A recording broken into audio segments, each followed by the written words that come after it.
Com a palavra, o senador Roberto Requião. Eu, na realidade, gostaria de ter, nesta tarde de quinta-feira, um debate. E o debate significa a existência do contraditório também, com o conjunto dos senadores da República. Mas, no momento, presentes no plenário, estou eu, senadora Gleisi, presidindo a sessão, e a senadora Lúcia Vânia.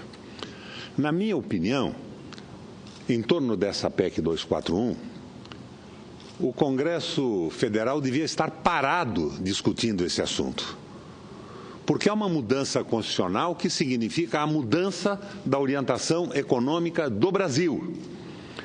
É uma desistência de décadas de construção do Estado Social para estabelecer uma visão neoliberal de prevalência absoluta do capital financeiro e do Banco Central superando o próprio Executivo. É a proposta da precarização do Parlamento, submetido ao financiamento privado de campanhas eleitorais. É a proposta da precarização do trabalho, com o conveniado se superpondo ao legislado. Mas, afinal, o que o atual governo espera da PEC 241/55? 55 é o seu número no Senado da República. O ministro Meirelles mandou ao Congresso uma peça de ficção de 26 páginas, artisticamente encadernadas e com um longo anexo de perguntas e respostas a fim de justificar a PEC 55, a PEC do fim do mundo. Qualquer pessoa que tenha um mínimo de bom senso pode se dispensar de ler o papelório todo e concentrar-se exclusivamente na página 21, sob o título "Como o reequilíbrio das contas ajudará a retomada do crescimento econômico".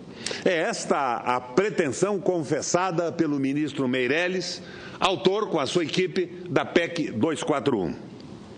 Vejamos, senador Medeiros, que abrilhanta o plenário do Senado com a sua presença a partir desse momento. Vejamos um a um cada efeito que Meirelles anuncia em relação à nova PEC. No total, senadores, são 6 consequências benéficas previstas. Na essência, trata-se do que o governo espera com a aprovação da medida. É claro que, se alguma delas não vier a funcionar, teremos outras funcionando e, portanto, conseguiríamos um resultado razoável. Razoável para a economia. E nós sabemos, no entanto, que a economia não é uma ciência exata. Entretanto, se todos os resultados são a mais acabada falácia, produto exclusivo da imaginação neoliberal do Meirelles, o que pode acontecer? Vejamos, examinando uma a uma. Primeira delas, senadora Lúcia Vânia. Primeiro efeito, segundo o Meirelles, seria o aumento da confiança, que levaria ao crescimento do país. Nada mais falso. Não é o reequilíbrio das contas que ajudará na retomada do crescimento econômico, mas, senadora, a existência de demanda efetiva na economia. Isto é o fato de os consumidores terem renda, emprego e disposição para comprar. O investidor produtivo tem em vista o mercado, não as intenções neoliberais do Meirelles ou a sua demagogia mistificadora. Enfim, a confiança empresarial é efeito do crescimento econômico, não é a causa. E nós temos hoje ainda uma tremenda instabilidade política no Brasil, com a Operação Lava Jato avançando nas lideranças parlamentares e nos próprios ministros do Executivo Nacional. A segunda proposta do Meirelles, e que ele acredita que terá como efeito a retomada do investimento privado, é outra ficção. Como eu, investidor, vou investir se a economia está numa depressão de cerca de 8% acumulado em 2 anos? A taxa de desemprego alcança quase 12% e a renda brasileira está em queda. Vou investir em produção e quem vai comprar? Na verdade, a confiança que se está construindo é exclusivamente para especuladores financeiros que não dependem de demanda de produtos e serviços, mas apenas e tão somente da disposição do governo em pagar juros escorchantes sobre a dívida pública. Objetivo primeiro e último da tal PEC 55, a PEC do fim do mundo. O terceiro efeito pretendido pelo Meirelles é o crescimento econômico. Não há a mais remota possibilidade de algum crescimento econômico resultar de um regime fiscal de congelamento de gastos correntes e de investimento. Crescimento econômico, numa situação de depressão como a que estamos, exige ampliação de gastos fiscais, sejam gastos correntes, sejam investimentos. Esta é a primeira lição de uma economia estimulada por métodos keynesianos. O efeito de crescimento do déficit fiscal é imediato, como se reconhece no próprio documento de Meirelles, só que mascarado por um raciocínio falacioso sobre o aumento da dívida que, na verdade, cai em relação ao PIB. É claro, se o crescimento econômico ocorre, a relação dívida-PIB se modifica a favor da diminuição da dívida nessa relação. O quarto efeito do nosso ministro Meirelles: emprego e renda. A PEC 241/55 vai criar emprego e renda no Brasil. Outra absoluta falácia. Emprego e renda são resultantes de uma economia em crescimento e só aparecem na primeira fase de um processo de expansão, quando fruto de uma política deliberada de gastos públicos deficitários. Nunca emprego e renda surgiram do congelamento de despesas fiscais. Já o crescimento derivado da ampliação de gastos públicos deficitários contribui para a expansão do emprego e da renda, gerando um círculo virtuoso de crescimento da economia e reduzindo com toda a clareza a relação dívida-produto interno bruto.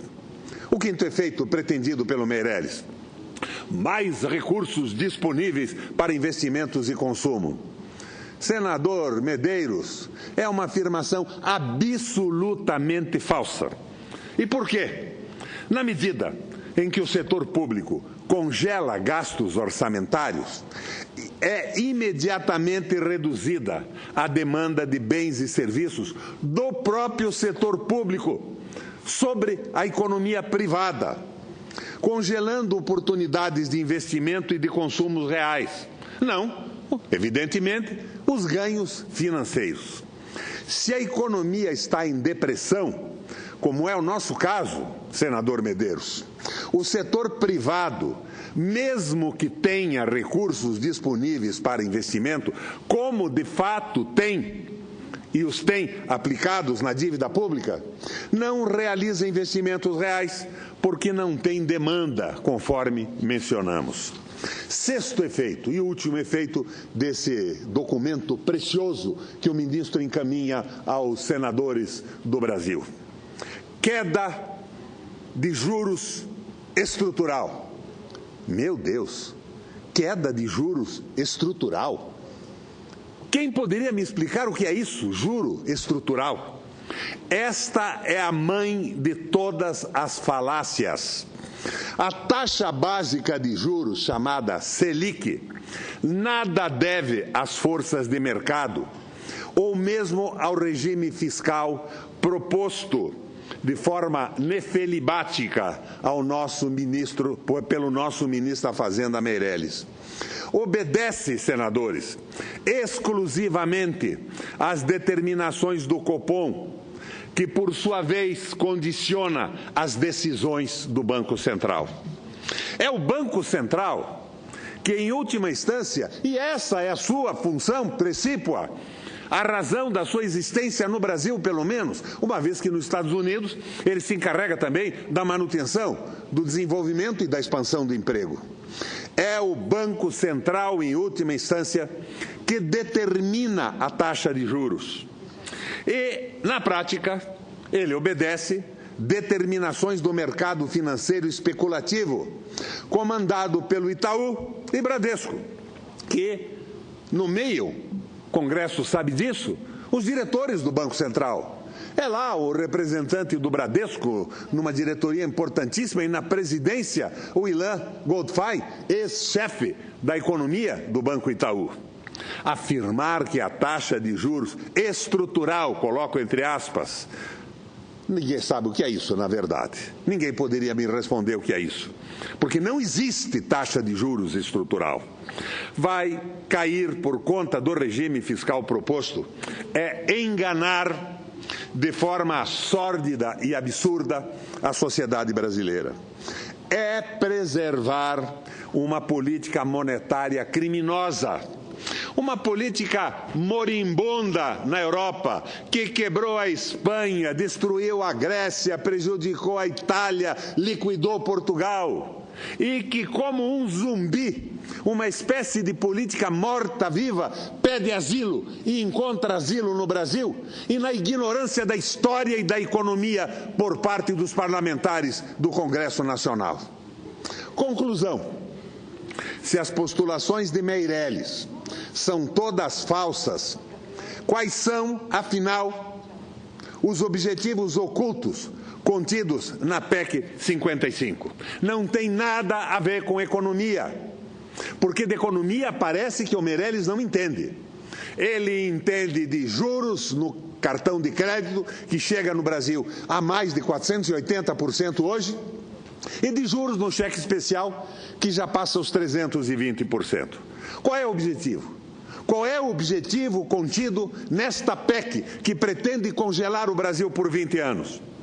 Em síntese, senhores senadores, ouvintes da Rádio Senado e da TV Senado, em síntese, trata-se de dar o passo final na construção do Estado mínimo, conforme a pressão constante sobre a economia brasileira exercida pelos formuladores do famoso Consenso de Washington. Para isso, é fundamental destruir o incipiente estado de bem-estar social que construímos através de décadas, a fim de garantir espaço para a indústria? Não, para a sórdida especulação financeira. O que a Bíblia, senador Medeiros, chama de mamon. E mamon na Bíblia não é nem outro Deus, tampouco é o diabo.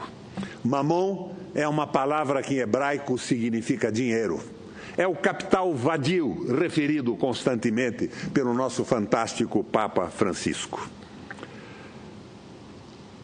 Minha gente, isso se constata, então, pela proposição de congelamento do valor real dos direitos sociais previstos na Constituição, com o silêncio absoluto, no entanto, em relação a medidas para agravar tributariamente o sistema financeiro. A senadora Vanessa Graziotin dizia que na União Europeia, que tem 35 países, só um não tributava o capital financeiro, os lucros de capital. É a Estônia. Sabe por quê, senador Medeiros? Porque a Estônia, tendo saído do domínio da União Soviética, não tem produção de nada. A Estônia é um país que vivia da exportação do pinho de Riga. E o aumento do frete marítimo praticamente inviabilizou sua economia. Então, excepcionalmente, ela abriu de forma absurda e absoluta para os capitais que quisessem investir na tentativa de uma recuperação. O Brasil não é Estônia. Nós não vivemos de exportação de pinho de Riga. Nós não vivemos da economia primária. Nós não estamos voltando ao passado, à condição da economia privarizada e de exportador de commodities, como quer o projeto do Meirelles. Nós temos uma economia complexa. Então, a Estônia fez isso e o Meirelles quer isto para o Brasil hoje. O peso da tributação no Brasil cai na ordem de 70%, 80% sobre o trabalho. E o capital não paga, não contribui com rigorosamente nada. Então, onde está a crise? Nas despesas da Previdência Social. Vamos aqui admitir que as bolsas compensatórias e as políticas sociais merecem, de quando em quando, uma revisão. Tem absurdos. Não serão perfeitas nunca e pontualmente podem ser modificadas e melhoradas. Mas acabar com todo o investimento brasileiro, com todas as políticas sociais para a satisfação dos especuladores do mercado, dos discípulos de Mamon, dos usuários da República, não tem, senadores, o menor cabimento. E a PEC 241 mantém um silêncio brutal em torno de qualquer hipótese de gravação do sistema tributário em detrimento dos lucros fantásticos do setor financeiro. Embutido nesta PEC está igualmente o propósito de reverter o processo de industrialização brasileira de forma a nos tornar uma economia exclusivamente agroexportadora, com o mínimo de mão de obra e salários relativamente baixos. Ela quer dar o golpe final, porque a destruição da indústria brasileira vem de algum tempo atrás. Em 1980, senhores senadores, em 1980, a Malásia, a Tailândia, a Coreia do Sul e a China, juntas, não produziam industrialmente o que o Brasil produzia. Mas hoje o Brasil não produz industrialmente mais do que 10% ou 12% do que o conjunto da produção desses países. Foi o consenso de Washington, a financiarização da economia e essa barbaridade que quer ser completada agora com um golpe, Medeiros. Um golpe, sim, porque o povo não elegeu essa política econômica. Nem me preocupo com o golpe dado a Dilma. Discutam isso como quiserem. Mas o golpe é mudar a economia do Brasil e o modelo de sociedade sem discussão, com cerceamento da discussão, inclusive no Congresso Nacional e no Senado Federal, com a aprovação submetida a nomeações de ministros, a liberação de emendas parlamentares, ao famoso pichuleco que tomou conta da administração da República. Querem reduzir o Brasil à condição de economia agroexportadora. Mas veja, vou trazer para o plenário uma consideração que informou Roosevelt no New Deal e que foi formulada pelo taylorista Henry Ford. Ele dizia o seguinte: a automação, a linha de montagem, o princípio da escala na produção industrial, sem a menor dúvida, vai viabilizar uma superprodução nos Estados Unidos. Então, ele aconselhava ao presidente da República que resolvesse esse problema. E o Roosevelt resolveu, com o salário mínimo dado aos americanos no New Deal, e resolveu com o aumento do salário e diminuição de carga horária. Aqui não. Aqui nós temos uma condução para uma economia agroexportadora, que, a exemplo do processo de automação da indústria nos Estados Unidos na época do New Deal, é de alta tecnologia e intensa produção e desemprego absoluto de mão de obra. A agricultura extensa pode transformar o Brasil no celeiro do mundo, mas o Brasil será o celeiro do mundo de um país que não tem o que comer, que não tem emprego, porque a indústria está sendo destruída e o capital financeiro está comandando de forma absoluta esse processo de nova divisão do trabalho no mundo. Senadores, o vice-presidente dos Estados Unidos visitando a Argentina disse a empresários e autoridades do governo que eles não deviam se preocupar com industrialização. Vocês têm uma produção agrícola fantástica, poderão ser celeiros do mundo. E aqui, senador Medeiros, nós estamos abandonando todo o estímulo à pequena e média agricultura e agricultura familiar, que produzem 70% do que vai para a nossa mesa e que garantem a diversidade dos produtos que consumimos. Ou será que com essa agricultura intensiva que alimenta o gado em países que têm administrações mais competentes que a nossa, vai nos obrigar a comer soja, trigo e milho? Não, estamos num caminho errado e ele parte de uma análise equivocada das razões da crise brasileira. A mim não poderão dizer que eu me calava com o governo do PT, porque foi nesse plenário o único senador que, desde o dia da posse, fiz a crítica à tendência liberalizante, ao liberalismo embutido em certas medidas em função da pressão que o governo cedia por parte do mercado. Vocês lembram o que eu dizia da orientação do Joaquim Levy? Então, eu não tenho nada com o que aconteceu antes e posso tranquilamente dizer que isso começou com Fernando Henrique Cardoso, a sua privatização, a destruição da indústria brasileira. Lembram da COFAP? Lembram das indústrias de autopeças que desapareceram do Brasil de uma hora para outra, substituídas por importação? Com 250 mil operários demitidos? Agora o Meirelles quer acabar a proposta neoliberal do consenso de Washington, mas quer acabar sem que o povo seja consultado. Será que o brasileiro vai se conformar em passar fome? Nós estamos a médio prazo criando um país como a Colômbia, onde imensos contingentes de jovens vivendo à margem do Estado, sem preocupação do Estado em relação a eles, com educação degradada, se transformam nas famosas maras, grupos de bandidos, alguns que têm até 50 mil pessoas, com ritos de entrada que consistem em assassinatos e em roubos organizados. O desprezo pelo povo pode levar à violência. É claro que vai exacerbar a riqueza de especuladores financeiros, não há dúvida alguma. E na nossa agricultura querem ainda liberar a venda de terras para estrangeiros, para fundos de pensão, para grandes investidores, e nós seremos o celeiro do mundo com um povo que não tem o que comer, que não tem renda e que não tem trabalho. Esqueçamos, nesse momento, as mazelas, os erros do PT e alguns brilhantes acertos nas políticas compensatórias. Mas vamos pensar no que está acontecendo no Brasil com este raio de emenda constitucional número 55 no Senado.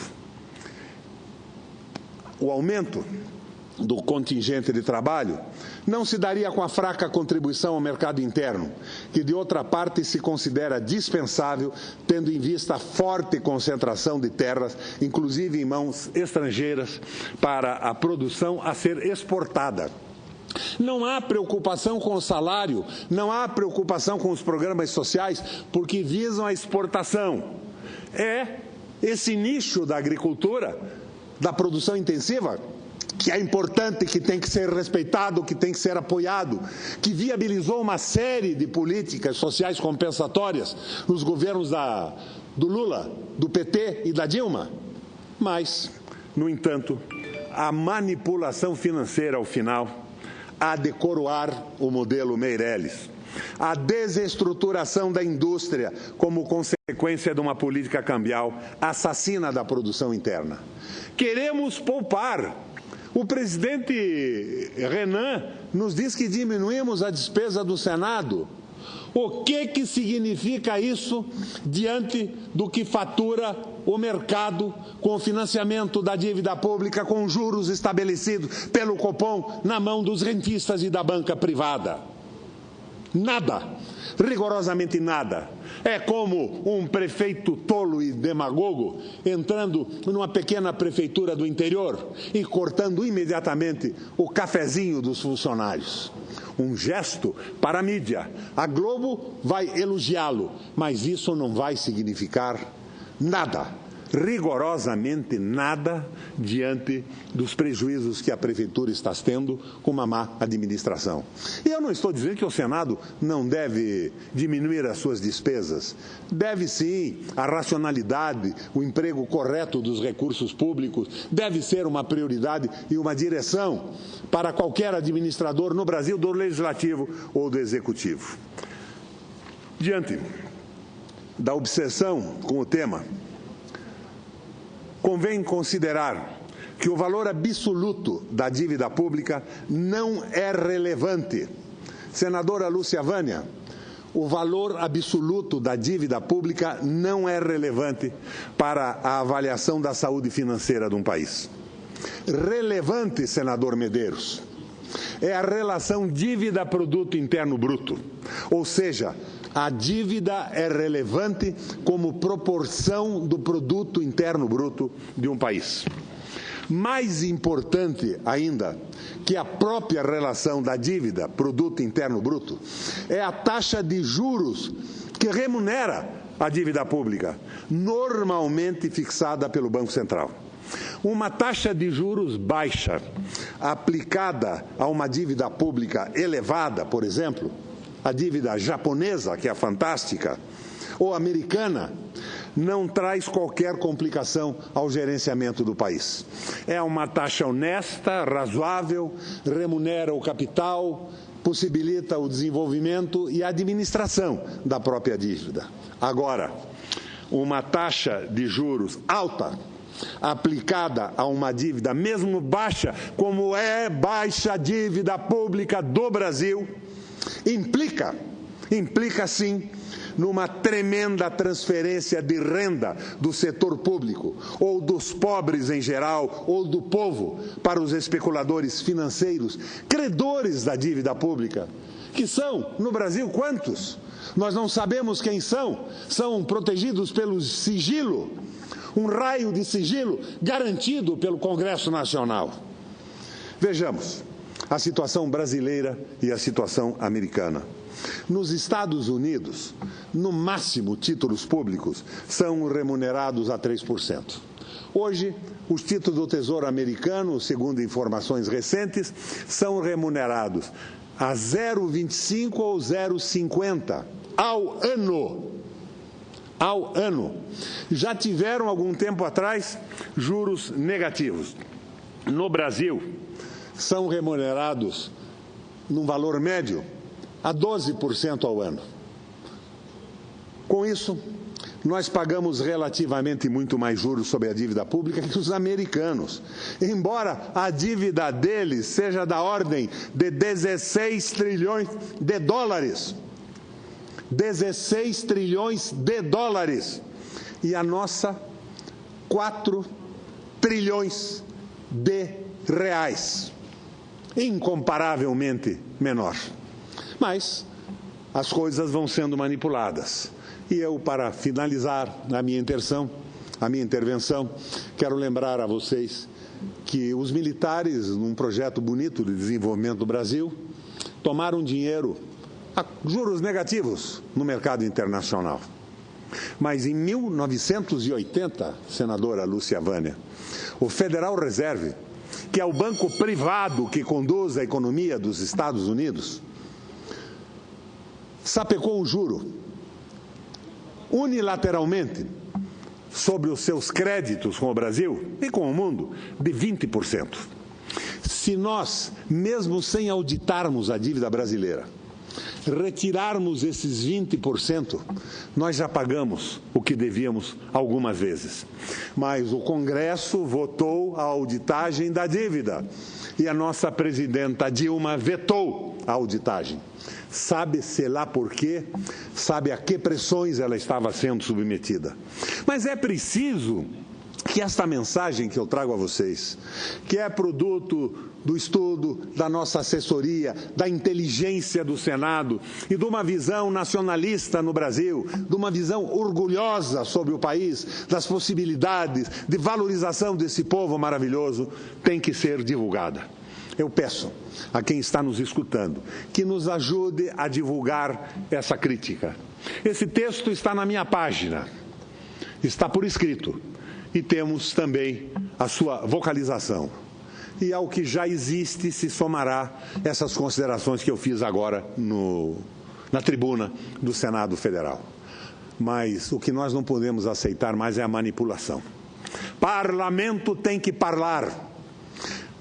A mais importante modificação constitucional do Brasil não pode ser feita em comissões especiais, feitas por lideranças e pela mesa que não conversa com o Senado, aprovada por votos de liderança no mais absoluto silêncio, aprovada por quem nomeou ministro, quem nomeou membros de empresas estatais, quem recebe os famosos pichulecos das emendas parlamentares. O que está em jogo é o futuro do país.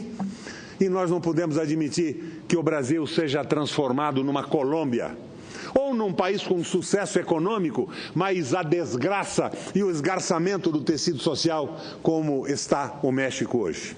Presidente, obrigado pela tolerância e eu espero que as nossas reflexões encontrem um eco. Não nesse plenário vazio que hoje, agora, nesse momento, conta apenas com a presença minha, de Vossa Excelência e da senadora Lúcia Vânia, mas encontre eco na razão, na raiz de patriotismo que ainda deve existir em cada senador eleito pelo voto popular para representar o seu Estado no Senado da República. Valeu, minha gente, disse exatamente o que pretendia dizer. E o que não posso dizer na bancada que não se reúne, o que não consigo dizer nas comissões para as quais eu não sou escolhido jamais. Mas utilizo o plenário do Senado, o fenômeno maravilhoso da nossa TV pública, o Facebook, o Twitter e a internet. Alguém tem que falar e o Brasil precisa acordar.